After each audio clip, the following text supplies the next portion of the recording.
Hey everybody, what's up? So we're a little late to the party, but me and Mike are both extremely busy, so we're gonna start knocking some of these out. Yeah, Hawkeye's finally here, and it's coming on a night where I am now getting probably 12 inches of snow. So Merry Christmas!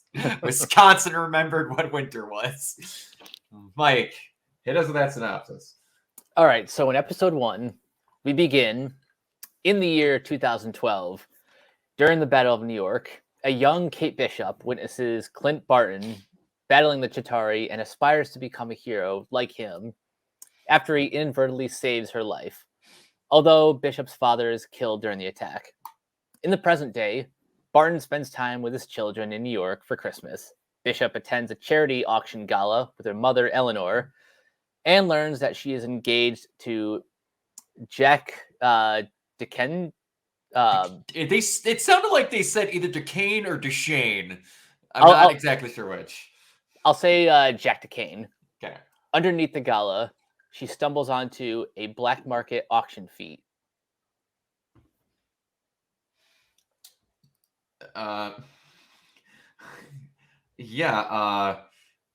I have probably seen the comparison shots of this freaking opening scene with the Avengers thing of people being nitpicky for so long now, since it took us 4 episodes in before we got doing this. But still looks great. I will say though, man, they're never good at mapping interior finishes of interior shots of buildings, like that shot where Kate is standing on the outside of her destroyed room, like looking out, but you're like looking at her. They could have used a couple more passes at CGI. Yeah, the CGI in that scene isn't great, but I love the concept of the opening scene. Absolutely, it kind of in a weird way reminded me of the beginning of BVS. Oh, yeah. It's like seeing it recontextualized for a different way, but it's not like you're seeing the hero seeing someone. It was kind of weird, but that's exactly what it reminded me of. But yeah, it's cool. So full disclosure, this is actually my second time watching this episode. I showed my brother this during when he was home for Thanksgiving. Oh, nice. So one of the benefits to that is I got to notice a few more details in the opening. Like one, how even as a little girl, Kate was already like a super athlete. Mm-hmm. You see like trophies and pictures all over her bedroom. Yeah. So like they give you they let you know right in that opening. Oh yeah, she's destined for heroism. Oh yeah, she's the real deal. But I do kind of find it a little bit amusing how, there's Iron Man, Captain America, Thor, the Hulk, and yet it's Hawkeye who she like hero worships. Absolutely, he's the normal one. I like that. That's cool. That's just cool. Now before A, this series was announced, and B, before Jeremy Renner got more time to actually play the character, what did you think of Hawkeye? In general, I always liked him. For whatever reason, and I'll never be able to explain it, I've always liked Archer characters. Like, for crying out loud, if anyone has not noticed yet, my logo for this channel is from the side note here. In RWBY, the characters have an emblem. All the hunters and huntresses have an emblem that's emblazed on their gear to like basically know as like a calling sign that it's their stuff. So I got my emblem when I designed the sword that splits in half into a bow, because all their weapons transform with melee and long range. And all that, I wanted an emblem on it, and the character is something called a faunus. She's an archer, and I thought it'd be really cool if she had an animal feature, because that's what faunus are, that helped with her sight to be a bow hunter. So I said she has eyes of a hawk. So the emblem is a broadhead with a hawk's eye inside of it. Hawkeye. Get it? It was unintentional, but it happened anyway. Seriously, honestly, didn't even hit it until someone was like, "Oh, it's Hawkeye." Yeah, let's go with that's why I made the character that way. But I've always liked Archer characters. I can't explain why. It's just I think it's so much. It's so cool. That's what I was gonna say. Like, just aesthetically, they're badasses. They are, and just like, sure, he can hit someone with a bullet, but just like the thought of just like nailing someone down to the ground with an arrow, or like all the weird stuff he could do with it, is great. And I always thought Hawkeye was a great understanding of that. Just like his first scene, you see him in the rain in Thor for a little bit. He's just kind of cool, but like getting to see him, even when he was mind controlled, doing all that stuff with random arrows, and just like the scene that they like reference here where he shoots someone, takes the arrow out, stabs someone else in the eye, rejiggers the arrow tip, and then shoots it as a escape rope. Of like, that's cool shit. You can't do that with bullets. Always like that. Yeah, and Jeremy Renner is he's probably like the perfect choice to play this character. Absolutely. Because he can play like the grounded everyman while playing the badass at the same time. Mm-hmm. And that's basically the appeal of this show. This is probably the most grounded the MCU has been since the first Iron Man. Outside of the quantum stuff, I would say Ant-Man. Oh, yeah. That's up there. But again, you didn't have anything quite that outworldly in Iron Man. You just had like two people fighting on a rooftop. So I would say, yeah, that's still pretty accurate. Like, yeah, if you want to throw the Netflix shows in the mix, the MCU has been playing with like the street level heroes, but it's nice that Hawkeye is the first canonical street level hero that we get to see really explored. It's refreshing to have little stuff like this. I'm not one of those people that believes that everything always has to escalate, because it doesn't. You have ebbs and flows for a reason. You didn't get Endgame because every movie tried to top the last one. If you try and make every movie Endgame, nothing special anymore. Exactly. So, yeah. All right. And like they even talk about her having black belts and stuff when she was younger, because they talk about how they're running out of room with the trophy case. Yeah, it's can we stop also just to acknowledge that Haley Steinfeld is having one of the like best year and a halves out of anyone ever. Oh, absolutely. Gwen, she voices, it's Vi, right? In Arcane. In Arcane, and now this. And my God, if they make a Bumblebee sequel anytime soon, she's going to be a part of like 3 of the biggest 4 or 5 franchises going at once. Hold on, you may be missing something. What I forget? On Apple TV Plus, she's in a show called Dickinson. Oh, I know less than nothing about anything on Apple TV. Fair enough. Sorry. Point is, she's big. Oh yeah, she's getting the recognition she deserves because she's awesome. Like the fact that it's like, and it makes me irritated that people don't look into more stuff. Like I have to tell people like, oh yeah, Hawkeye's coming out. Dude, like, yeah, it's Haley Steinfeld. They're like, who is that? I'm like, Bumblebee? Girl from Bumblebee? Oh, her. I didn't know she was in anything else. I thought that was her only movie. I'm like, wait, what? Huh? Go back and watch True Grit. Like, what?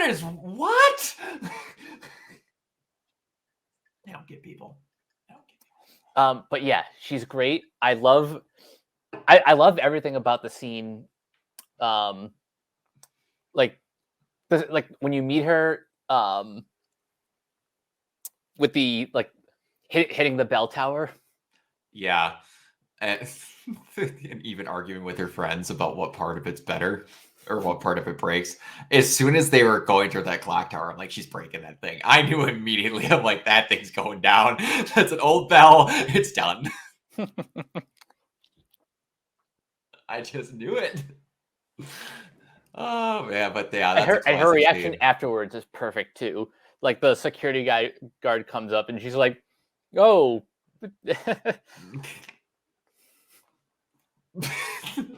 It's a classic old school reaction to screw up scenes that you don't get very often anymore.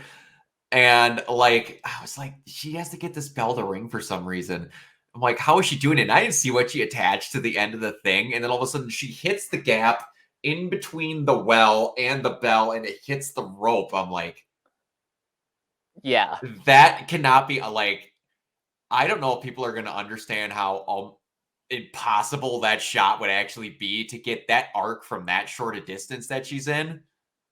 That's nuts. You have to have like perfect aim to hit that mark. Yeah, that I was like, that is an easy way to show in a prank that she is redonkulously accurate with that bow. With no sights either, by the way. Right. She's just that stupidly talented. Oh yeah. It's just, and if you dedicate your life to something like that, it's ay, ay, ay. On a lighter note, we need to talk about Rogers the Musical. I need to see that in person. Same. I can't get over how that had the exact level of professionalism, but quite yet not professionalism at the same time. It's so weird. And it's called, I love how it was like everyone kept describing how the Rogers the Musical thing, almost everything about this episode got spoiled for me because Facebook exists. And they were like, it's Rogers the Musical. And then I'm watching and I'm like, why is this called Rogers the Musical? It's Avengers, the first movie. Why isn't it called Avengers the Musical? I never got that. I think Rogers is just an Easter egg for the musical writers Rogers and Hammerstein. Oh, okay. Yeah, so like all Steve right. Rogers and Got it. That makes sense. Okay, that's fine then. That makes sense. And I feel dumb. I feel really dumb. I kind of didn't figure it out right away why Clint was upset during the musical. yeah, I picked up the second time. Yeah, and then all of a sudden she's like, because he tuned out with the hearing aid, and then all of a sudden they're just like, "Get with that Nat." I'm like, "Oh, like it's still hard for me to process. Like Nat's gone." And I'm like, "Oh yeah, duh, that would make sense. You haven't seen Hawkeye's reaction to this, really, because outside of like saying he misses her when talking about Vision and her with Wanda, you haven't gotten anything with him yet." So I was like, "Oh yeah." The rest of the MCU kept happening, and like you never got to see his thing with it. And it's nice that the show is actually taking the time to kind of get into that. It is. It really is. And can I, for people that are watching this that watched me and Mike's review of Immortals, no, Eternals, I'm sorry. I love the Thanos was right comment. You saved the world from the deviants because he snapped it. If you don't know, me and Mike went on a 5-minute speech about how Thanos unintentionally saved us for 5 years. I wonder if one of them actually wrote that. I don't know, but it's awesome.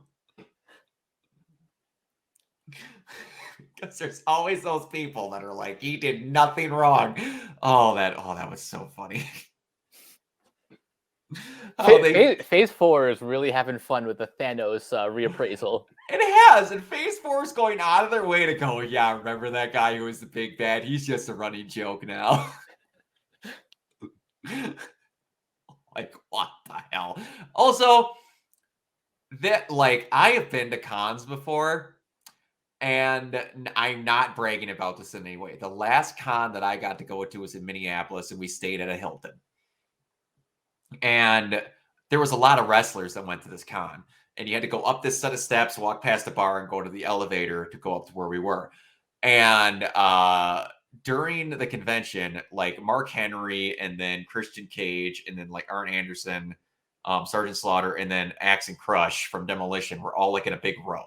And then I'm like, oh, wow. I'm like, that's cool. So then we get down from the bar, and like, I'm the only wrestling fan out of my group of friends that went to this. And then we're going back, and it's impossible to miss this person because he's like 300 pounds of solid muscle. But Mark Henry's just at the bar of our hotel when we are coming walking back. So he's obviously staying there because it's connected by a skywalk. And then I just walk past him like, hey, Mark, big fan. You're awesome. You take care, bud. Have a nice night. He's like, oh, man, hey, hi, thanks. Do that. Do not be the dude that was with the guy with Hawkeye in the bathroom. Yeah, I honestly got really uncomfortable with that scene. Like, it's too real. It is. People, like, that's not played up as a joke. Like, that happens. Like, that happens in real life to a stupid extent, and it's bad. Never be that person. Like, I will want to deck you in the face if you're that person. None of these people get privacy. Never be that guy. There's a time and a place for selfie requests. The bathroom is not one of them. No, it's not. It isn't whatsoever. Excuse me. But yeah. Anyway, getting past that, we have to we get to the scene then where Kate is meeting up with her mom.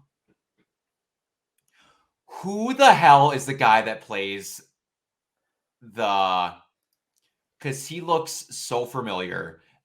And I can't remember what I seen in him last. Tony Dalton. Him and the Armand guy. I can't remember who plays Armand. But I know that guy from one specific role, and it has not been recently. But I didn't look up his IMDb because I just finished watching it. And we pretty much hit record right after, so I didn't get much time to look. Simon Callow. Yeah, that name does not hit any chords whatsoever. I can't remember if I'd seen it, but his voice sounds super familiar and his face looks super familiar. But he might be one of those people that's just a character actor that's in 8 billion movies that plays a minor role. He's a British actor, so he's been in things. Yeah, obviously.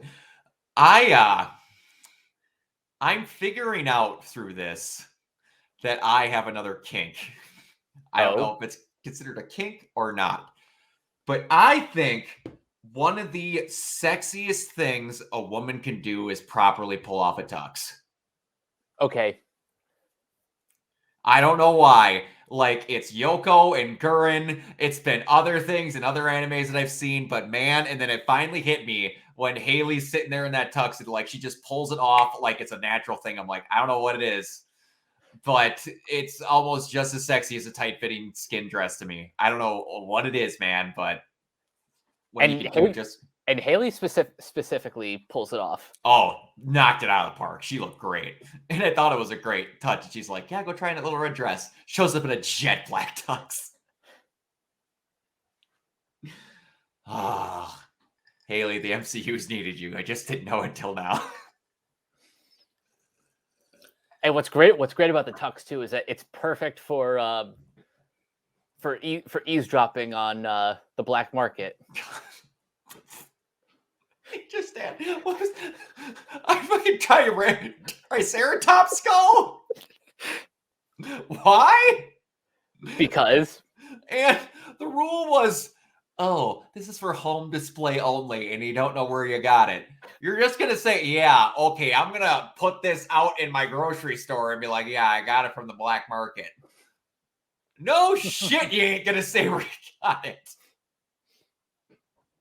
Well, thank you, Captain Obvious. Oh, man. I think my favorite part before we see the tracksuit mafia is she runs it to Gary, the guy apparently running the place. when she just says Gary off the top of her head. I'm like, that, yeah, nice. It's like, Gary sent me down here. He's like, what are you talking about? I'm Gary. And then she breaks out the see, that's the problem, Gary. You don't even know my name. Like, what I love about this, and I want to say Gwen said this on her Twitter. This feels like a 1990s Shane Black film that I'm watching. It does. The dialogue is so 90s, it's ridiculous, and I love every second of it. It honestly feels more Shane Black than Iron Man 3. It does. And speaking of Iron Man 3, I was getting those vibes when Clint had to like leave the theater to get some air. Yep. Absolutely. Oh, absolutely. And yeah, and I was like, I'm glad that they're showing that these people have problems, because this stuff sticks. And there's not enough times where, like, outside of Tony having some PTSD and then Cap being obviously upset that he's like outliving people, they don't do a well, and obviously Banner, because he's literally said he tried to commit suicide. They don't do a great job of showing that these people have emotional issues. And I think that's a problem more in the movies, because they're movies. They don't really have time to be introspective. Yeah, and it's like, I don't need, and my God, I don't need Arrowverse levels of, man, my arm screwed up, so I need to make a deal with a drug dealer, and then that takes 7 episodes. Like, I don't need something huge. 10 minutes, something like just every now and then them needing a minute wouldn't be bad. Yeah, and that's all you really need. That's all you really need. It's just to show that at heart, the humans in these films are humans. But yeah, and it's one thing that I'm appreciating also, like in the first episode of this film, is it goes out of its way to not be fake, and it feels real. Mm-hmm. And what I mean by that is, outside of, I have to ask 2 questions, and I hope that in episode 2 this gets answered. Hawkeye just threw the Ronin suit out in the middle of that alleyway, stripped naked, and then just went with Nat to the Avengers compound. How did they get the Ronin costume? Okay, yeah, that is definitely question number 1. But wait. And the sword. But they said, hold on, they said that it came from like the rubble of the Avengers compound. I suppose, and they did get the watch from there too. Okay, that makes sense. That's right. That is true. But I will throw a question in. What is the deal with the watch? I keep hearing that that Rolex is supposedly such a big important item, and the rumors swirling around because of some comments made by Kevin Feige of course, because he just had to say that magical 2 same lettered name. Just had to, that if that character shows up, I know who's gonna play him. Herpaterpaterpater, is that there's nothing special about that watch. It just belongs to a very important guy. I honestly can see them going, there's nothing special about this. It just belongs to me. And then that cinder block of a man is there. I'm just saying. Mm-hmm. But, I'm not going to let myself get excited. I just have a feeling that there's not a damn thing special about that watch outside of who owns it. I'm just going to say it. They're all going to think it's special until it's on the receiving end of the fist that's punching Hawkeye through a wall. Yeah, that sounds about right. Because that sounds very much in the tone of what this show is going for. And what was going to lead into my Ronin comment, outside of like her going, okay, I'm just gonna do some quick seamstress, and Hawkeye, who's like 6 inches taller than me, I'm just gonna fit right into the Ronin costume. I like that she gets into that fight and she hits 3 to 4 different people several times in the shoulders, chest, and in the head with a wine bottle, and it doesn't just shatter like it was made out of tissue paper like it does in almost everything else. I mean, It's it does break eventually, but still. It takes a good 10 to 12 hard hits before it breaks. If that was in anything else, it would have shattered on the first hit. Newsflash, everyone, glass is hard. Yeah. Very, very hard. So that's why, especially those thick wine bottles. exactly. So that's why I was like, okay. Someone was like, wine bottles don't break like that. I'm not having this wine bottle break like that. And like later on with the car window, it takes 7 to 8 shots for a full-grown, overly muscled Russian mafia man to break a car window. I'm like, this is realism. I like this. We don't need to have it in every superhero movie, but if you're going to go street level, make this feel like it's real. That's awesome. Do more of that. But yeah, I also like that they just have to, for the sheer reason of getting that sword out of that scene, they had to make it retractable. Because there's no way he's going to go, don't worry, honey, everything's fine. I don't know where Kate is, but I got a sword.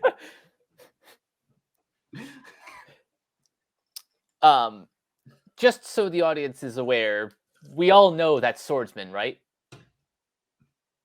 Mm-hmm. Yeah. They are making something out of everything with these. And I love that. It's ridiculous. And they're using characters so tiny, like swordsmen. Who in the world knew he existed before this? You know who didn't? Me. I vaguely knew of him because I will go down Wikipedia rabbit holes, and I did that for Hawkeye way back in like around the time of the Avengers. So I kind of already knew that he was one of his like arch nemesis. Like, it's like one of these characters like you never would have knew about it, and it instantly made me think. And I had to go back to the last time that I saw him. The only minor Googling I did before this was Cavalier. Do you remember him from DC? Vaguely. Like the random dude that looked like a pirate, who's like one of his biggest appearances is that he shows up as one of the random goons that Bane has Batman fight in the freaking Nightfall. Jesus. Like he's that obscure. Well, like he has multiple different costumes. One he looks like a ninja, one he looks like a pirate. He's just one of the guys that is in the long line of people that Batman has to take down in that long night before Bane gets to him. It's just like it's a random guy who has a Cavalier.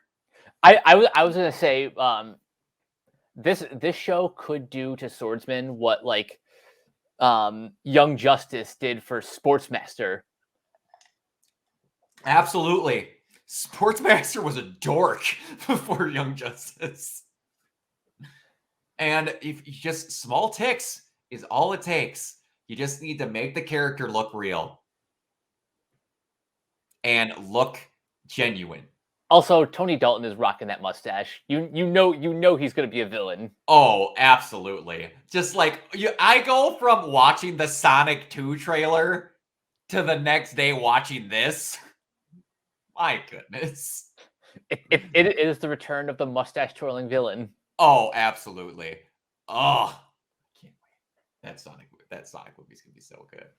Oh yeah, I'm excited so for that. But yeah. Anyway, back to this. This, like, and then you. This is something else I have to ask you. So we get through all that. Kate escapes, and I love how instantly I'm a dog person. Kate gets out of that little area down there. Obviously, she's seen the dog beforehand. And she gets out, and that same dog is attacking just a random guy and obviously it's a tracksuit dude, but it doesn't look like you can tell immediately. And Kate doesn't go, that dog's bad. He's like, no, I'm gonna deck that dude who's trying to get away from that dog. Like, that dog's all right. It's Pete's dog. He's the best. He's the best. And I have to ask you, as a New Yorker, my house payment here for a bi-level house with a 2-car garage is just short of $500 a month. Rough estimate. In the middle of downtown New York City, New York, how much realistically would Kate pay for that ramshackle apartment?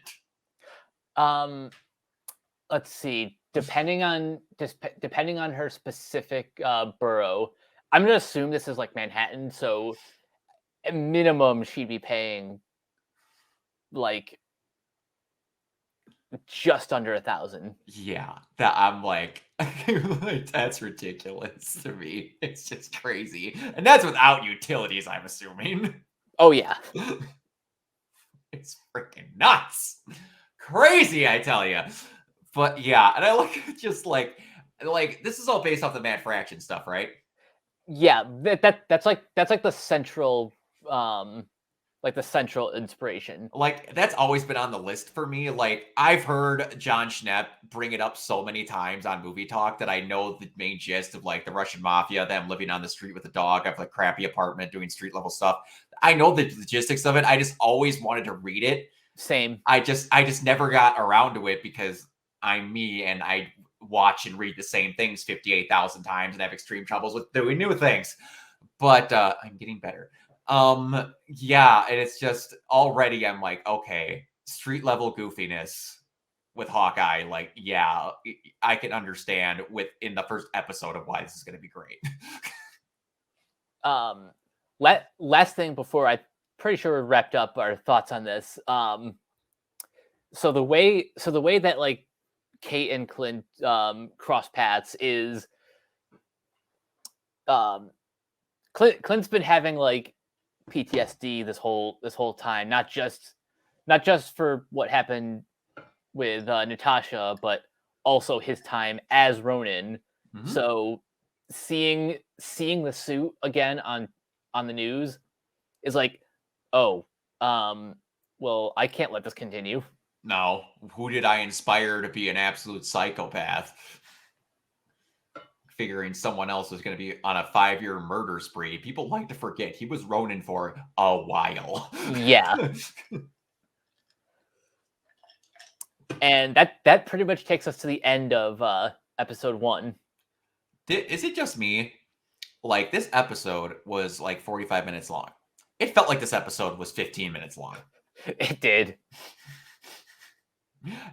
The pacing was magnificent in this episode. Holy and like crap. even in like the slower moments, like basically everything involving like the party. Nothing. I was not bored at a single point watching this. Ever. And that's like what I mean by the dialogue. This is the best version of 90s cheese action. It was all great. There was never pointlessness. There was no fat. There was just establishing shots, plot, end.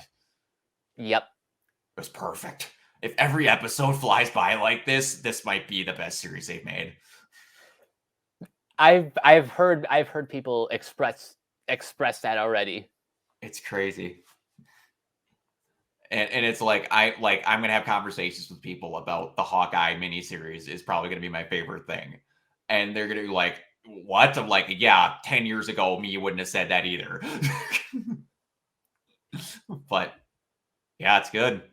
They knew exactly what they wanted, and it's just like it's getting to the point now where they're so established where they're going, "What's the one thing about that character they think is really cool?" And everyone talks about with that one character. Cool. We've got Disney Plus now where we make Avengers Endgame like national lifetime gross every weekend or every month. So we could just do that now. Can we find a loose way to tie it in? Sure. Give them 6 episodes on Disney Plus. Perfect. Oh, it's a great time to be a comic book fan. Oh yeah. Oh, it's magical. I can digest miniseries like this all year long. It's perfect. They found the exact perfect way to tell stories. Yeah. I'm almost starting to enjoy these more than their movies, gonna be honest. Yeah. It's like you got the mini series as like your monthly title, Hmm? and then the movies are now like the annuals. Yeah, it's nuts. And with all the stuff they have planned, there's gonna be close to having pretty much one a month. Yeah, pretty much. It's kind of nuts. Yeah, this is a strong start. It's it's great, and they're not making Kate invincible either, which is something I like. Like Yeah, she's getting lucky in points. she's capable, but not invincible, which is it. I can tell if like I know some people have like issues with like characters who like they have no like formal training, Yep. but like become badasses in a fight. Mhm. This is kind of the opposite of that, where she is athletic, but she's not um you know she's not Wonder Woman. She's not a warrior. No. So she's sloppy. Um like she may have a black belt, but she's still, you know, short in stature. Like these people she was fighting are like brawlers. Yeah, and I don't have karate experience myself, but like they're not exactly in the middle of a karate lesson going, here's how you fight 6 people. They're teaching you stances, forms, techniques, stuff like that, but they're not like, okay, here's our lesson how to fight 6 Russian mobsters with guns. Yeah. But yeah, and it exactly. And if she's going to be with Hawkeye the whole time, so I will be okay if she's established pretty close to establish Kate Bishop by the end of this, if she spends enough time with Hawkeye learning stuff. So Same. yeah, I'd be very okay with that. But yeah, I really liked it. It's an incredibly strong start. Oh yeah. Um at the time this was released, episodes 1 and 2 came out the same day, which must mean something. And I'm excited to see what happens in the next episode. Yeah, well, I'm pretty sure it was one freeform episode where it was like both of these tie in pretty easily. And they had gotten pretty much wrapped production, so they weren't like, we have to hope and wait that we get whatever, and like all the editing was done. They're just like, yeah, those two flow two together, just put them on there. It's not like HBO Max where certain people are only coming in for, oh, Games of Thrones is done, cancel subscription. They're just like, nah, other people are here for other stuff. But yeah, I was incredibly happy with how this turned out. So yeah, we're gonna head on out of here, and we will see you guys on the next one. Mike, where can they find you? You guys can find me on Twitter at Captain K42. You can check out my quick thoughts on letterbox.com/Coach K42. And you can find me in all the various Facebook groups just at my name. You can check out Renegade Pop Culture on Facebook and Twitter at Ren Pop Culture. Look for us on Podchaser. Listen to all of our podcasts on Anchor, Spotify, Apple Podcasts, wherever you listen. And last but not least, everything can be found at renegadepopculture.com. Need escape? So do we. Absolutely. And you can find me everywhere at Organoid Zero. I took a slight break from streaming because I was tearing my room asunder and redoing it and getting my stream set up a little bit differently because I wanted to do it different. So hopefully after holidays I'll be back to a regular streaming schedule. But yeah, we will see you guys next time. Peace. Peace.